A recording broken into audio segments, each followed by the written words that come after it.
Right, let me walk you through my high protein leftover garlic fried rice.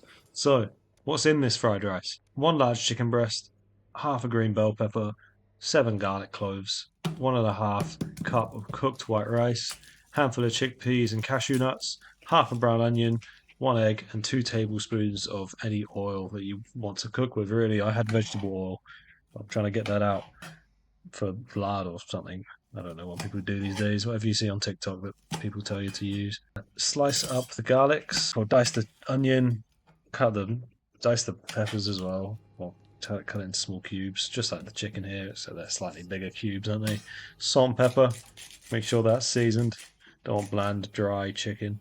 Heat up the oil, bronze up the garlics. Not as much as I did. Mine went bitter, but you know, maybe I like it that way. I don't know.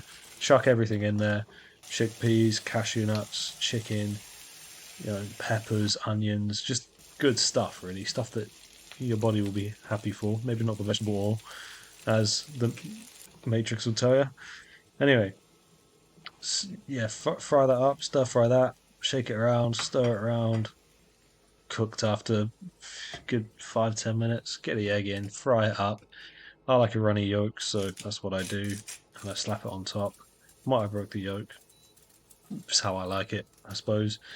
And yeah, I seasoned it with some Cajun and chili flakes just to give it some color.